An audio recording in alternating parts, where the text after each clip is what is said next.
Good evening and welcome to ICU TV Main News. We take a look at stories making headlines. Zambia eyes investment opportunity at China International Import Expo. Energy Regulation Board pushes net metering and open access to boost renewable energy uptake. Higher Education Authority reaffirms some college operating illegally despite payment claims. In international news, anti-migrant group ordered to stop blocking foreigners from South African healthcare. And in sports news, AFCON expands to 16 teams, new lineup unveiled.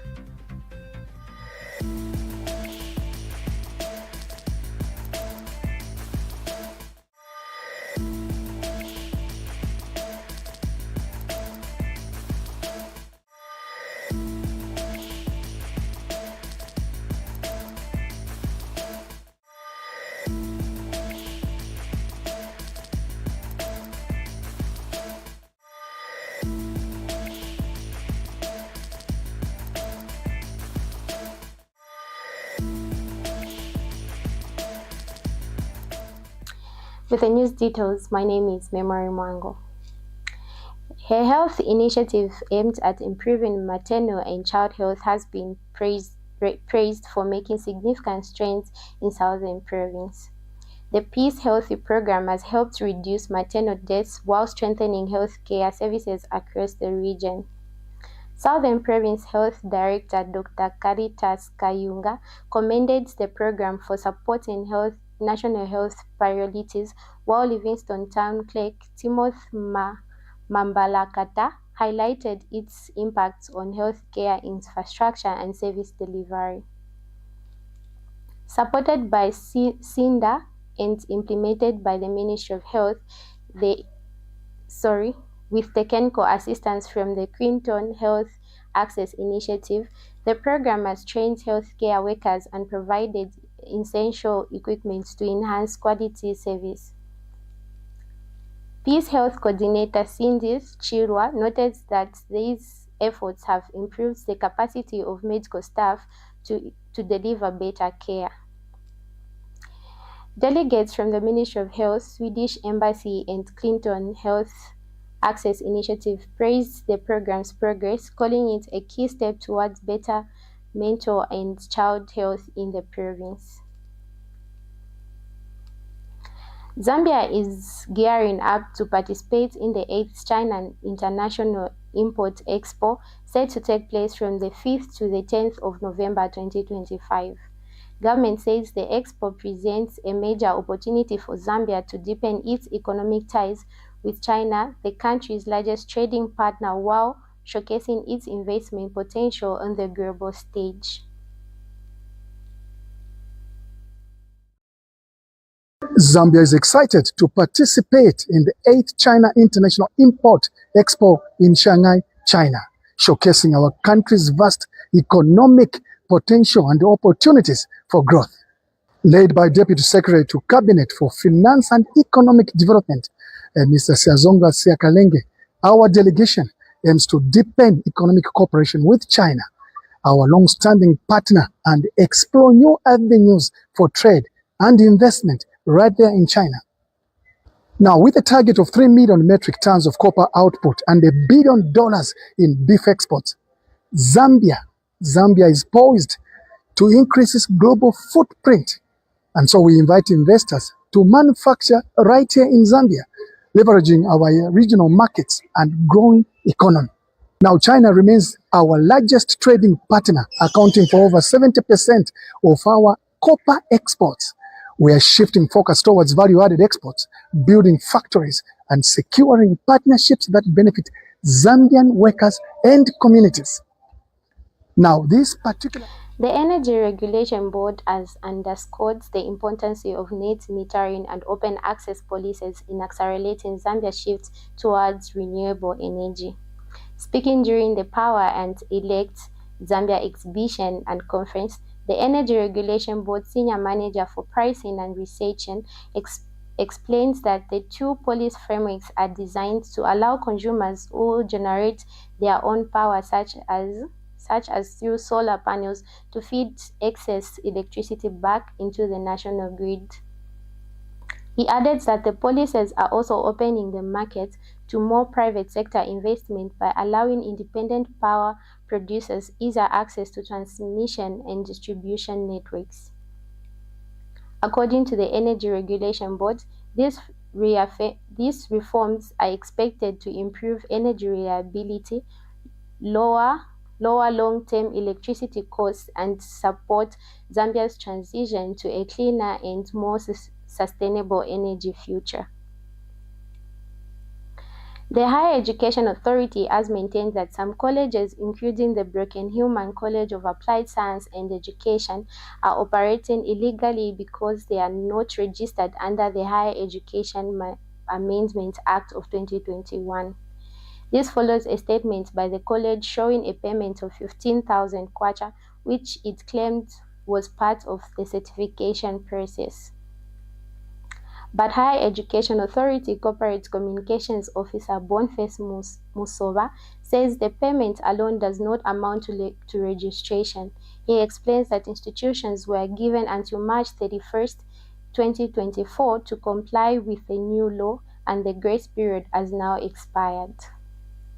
Statement that the Higher Education Authority released, warning the general public against illegally operating institutions and warning them not to enroll in them. That statement and the institutions that were mentioned in that statement were mentioned for a particular reason, and that particular reason is that they are operating without being duly registered with the Higher Education Authority. So what happened with some institutions, for instance, namely Broken Hill College, Broken Hill as well. Those are institutions that were, before there was the Higher Education Amendment Act, were operating, under the purview of other regulatory bodies.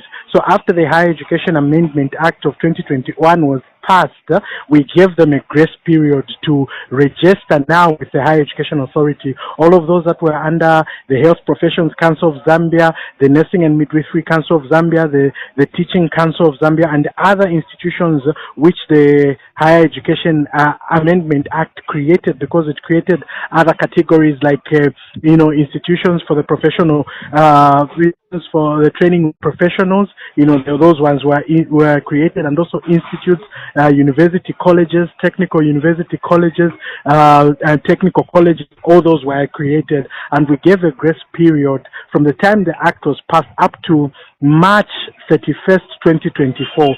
So all of those had to align, and we did say after March 31st, 2024, there will no longer be that grace periods. All of those who haven't registered under the Higher Education Authority would be operating illegally, because we gave them a period of about 3 years to transition into being compliant to the new act.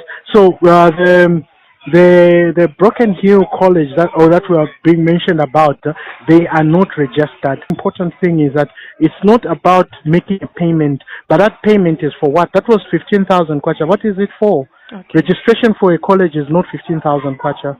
What is it for? What are they paying for? And then they're supposed to say what they're paying for, and that is the thing. So, and registering a higher education institution is just about payment.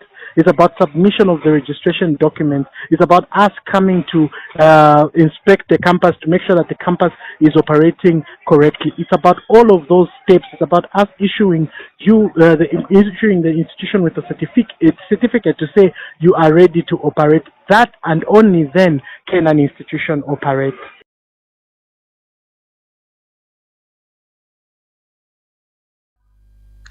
We now take our first break. Stay tuned for more news updates.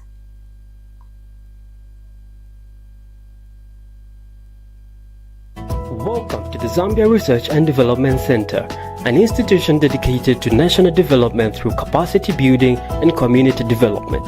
Established in 2007 by a group of professionals and lecturers, ZRDC has since become a hub of research and innovation in the country. Registered with the Ministry of Home Affairs under the Registrar of Societies, ZRDC pursues cutting-edge research to address pressing social and economic challenges. Get involved. ZRDC engages in activities that stimulate international collaboration, promote knowledge sharing, and make research expertise available to decision makers. Our mission at ZRDC is to foster innovation and capacity building for national development. We believe in addressing poverty and underdevelopment through institutional and capacity building, human empowerment, and gender participation.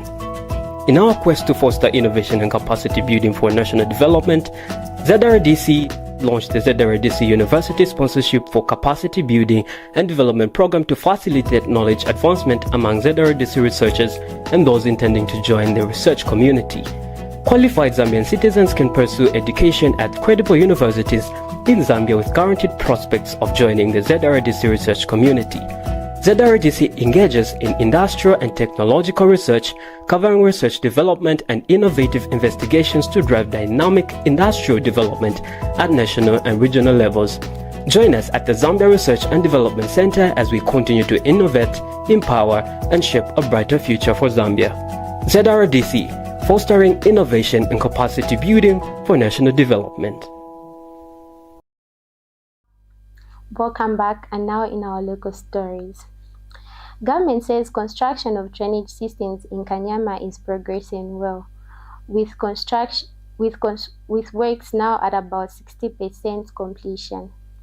Local Government Permanent Secretary for Administration, Dr. Gabriel Poleni, led an inspection tour of the area alongside Gender Division Permanent Secretary Mainga Kavika, Kanyama Member of Parliament Moti Chikuli, and Disaster Management and Mitigation Unit National Coordinator Norman Chipakupaku. Dr. Poleni urged the Zambia National Service, which is carrying out the works, to speed up construction and ensure the drainage is built to the right quality ahead of the rain season. He also appealed to residents to keep the infrastructure clean and avoid littering, saying proper maintenance will help prevent disease outbreaks such as cholera and diarrhea. Disaster Management and Mitigation Unit National Coordinator Norman Chipakupaku confirms that governments has so far released 99 million kwacha for the project and assured that additional resources will be made available to complete the works. He also called for a coordinated effort to address plastic waste, which continue to clog drainage systems. Gender Division Permanent Secretary Mainga Kavika encouraged more women to take part in community cleaning efforts, while Kanyama MP Moti Chikuli expressed positivity that key sections will be completed before the rain season to reduce the risk of flooding. Government officials led by Local Government Permanent Secretary Dr. Gabriel Poleni have conducted an inspection of the drainage systems in Kanyama compound in Lusaka. Dr. Poleni has urged contractors to speed up the works, currently at 60% completion, to mitigate the risk of flooding and related diseases outbreak. For more details in the following report. With the rain season fast approaching, government officials have inspected drainage systems in Kanyama compound, Lusaka. Local Government Permanent Secretary Dr. Gabriel Poleni has called on the Zambia National Service to expedite the construction of vital drainage system, currently sitting at 60% completion. During the inspection, Dr. Poleni stressed the need for both speed and quality, highlighting the system's role in preventing outbreaks of diseases like cholera and diarrhea. He strongly urged Kanyama residents to take ownership, keep the drains clean, and stop the damaging cycle of littering. Upon communities to come to the fore, to help the government by keeping these places clean in order for the water to flow. We have also seen indiscriminate disposal of waste. In this, what they call packaging, they call them drip. They call them the drip packaging, where they have small packets of water, which are just being thrown anyhow. So we're calling upon communities to. Disaster Management and Mitigation Unit National Coordinator Dr. Norman Chipakupaku assured the public that funding is secure, with 99 million kwacha already released. He broadened the call, urging ministries, manufacturers, and supermarkets to find a lasting solution to plastic waste. As directed by Cabinet to sort out the problem of plastics. We will call the ministries involved, we'll call the other stakeholders involved, the manufacturers, the supermarkets, so that we find a way to solve this problem of plastics.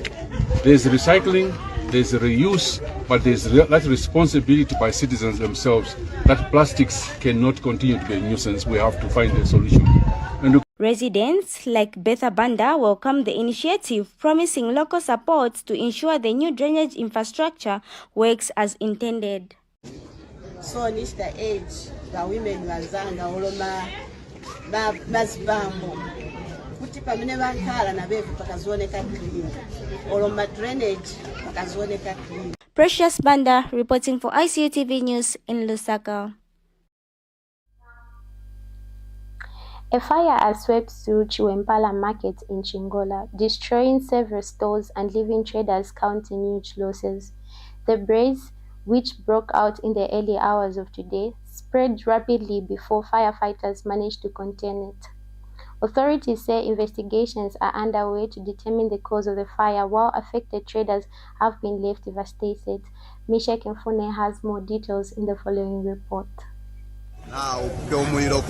Chingola's Chiwempala Market on the Copper Belt was engulfed in flames in the early hours of today, leaving traders and residents devastated as firefighters battled to contain the raging inferno. Eyewitnesses say the blaze began before dawn and spread rapidly, destroying several stores before emergency teams could bring it under control. So when I was there, the firefighters came in around 01. They tried to put out the fire, but unfortunately they could not contain the blaze because they had insufficient water. So when I left there around 02, I was hoping to hear that the firefighters came through. Thick plumes of smoke could be seen billowing across the township as dozens of traders rushed to salvage what little they could from their shops. But by the time the fire was contained, large sections of the market had already been reduced to ashes, with goods worth thousands of kwacha lost. The cause of the fire has not yet been established, but preliminary investigations have since begun. Firefighters from the Zambia Fire Service, assisted by local volunteers, worked tirelessly for hours to prevent the flames from spreading to nearby structures. Chingola Member of Parliament Chipokamlenga has since confirmed the development in a statement posted on his Facebook page, describing the event as tragic and expressing deep sorrow for the affected traders. Meanwhile, several residents have called for improved safety measures in public trading spaces, urging authorities to install fire hydrants and strengthen market security. Others have expressed concern over the frequent market fires that have affected small-scale traders across the country, calling for lasting solutions to protect their livelihoods. Reporting for ICU TV in Chingola, I am Mishek Mfune. You're still watching ICU TV main news. We take another break, and coming up next is international and sports news. Stay tuned.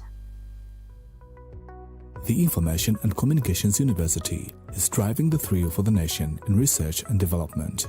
Enroll now for full-time and distance programs in the School of Engineering, Humanities, Business and Education. To apply, visit our website at www.icuzambia.net or call us on +260 211 221 662 or 0966 342 359. Sponsorship is available. Enroll now. Welcome back, and now in international news. A South African court has ordered an anti-migrant group to stop blocking foreign nationals from accessing public health facilities and schools, saying such actions are illegal. Operation Dundula has been demonstrating hospitals and clinics in Gauteng and KwaZulu-Natal provinces, checking identity cards and stopping anyone who is not South African from entering. This has since extended to schools. But the High Court in Johannesburg has ordered the group to stop intimidating, harassing, or interfering with access to these facilities following a case brought by rights groups. South Africa is home to about 2.4 million migrants, just less than 4% of the population, according to official figures. Still in international news, Morocco has declared 31st October a national holiday to make the day, and Security Council voted in favor of in favor of a resolution backing its plan for the disputed Western Sahara region, known as Unity Day. The holiday will celebrate Morocco's national unity and territorial integrity, according to a statement from the royal palace. On Friday, the United Nations approved a resolution describing genuine anatomy under Moroccan sovereignty as the most feasible solution to the 50-year-old conflict over the disputed territory. Morocco already controls much of Western Sahara, though part of it remains under the control of the Polisario Front, an armed group seeking full independence for the Sahrawi people. We take another break. Stay tuned for more news. The Information and Communications University is driving the thrill for the nation in research and development. Enroll now for full-time and distance programs in the School of Engineering, Humanities, Business and Education. To apply, visit our website at www.icuzambia.net or call us on +260 211 221 662 or 0966 342 359. Sponsorship is available. Enroll now.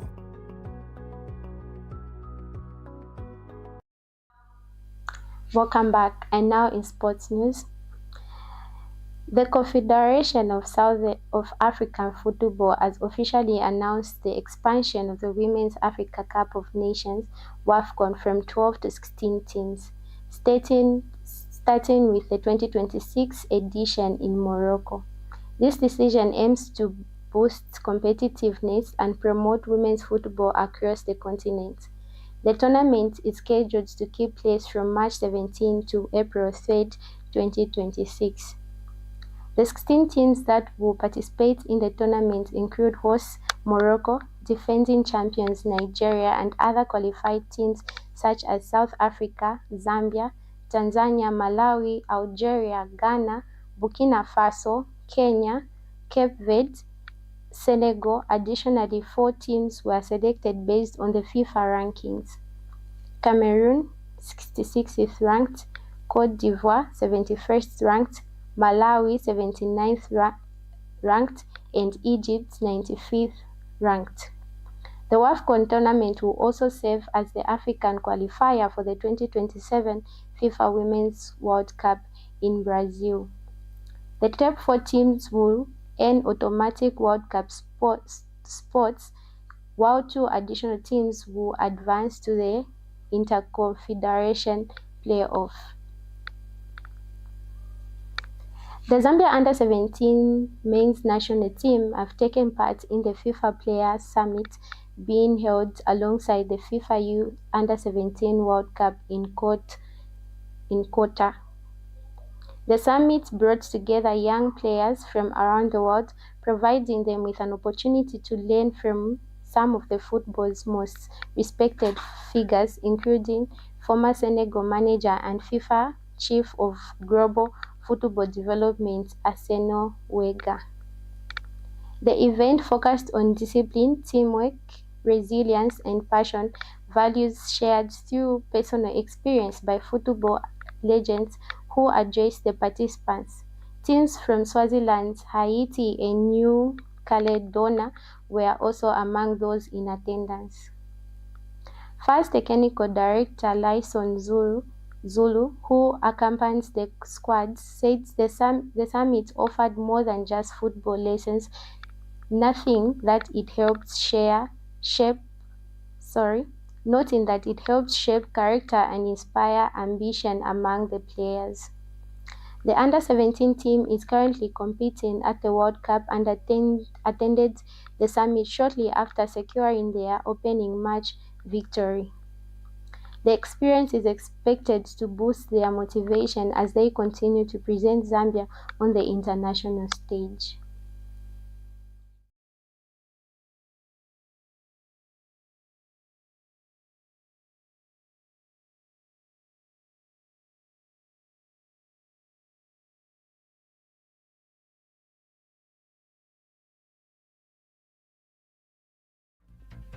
That sports item brings us to the end of the main news, but before we go, we take a recap of the stories making headlines. Zambia eyes investment opportunities at China International Import Expo. ERB pushes net metering and open access to boost renewable energy uptake. Higher Education Authority reaffirms some college operating illegally despite payment claims. And in international news, anti-migrant group ordered to stop blocking foreigners from South African healthcare. And in sports news, WAFCON expands 16 teams, new lineup unveiled. Thank you so much for watching. For more news updates, stay glued to our Facebook page, ICU TV, and our website, icutvzm.com. Thank you very much.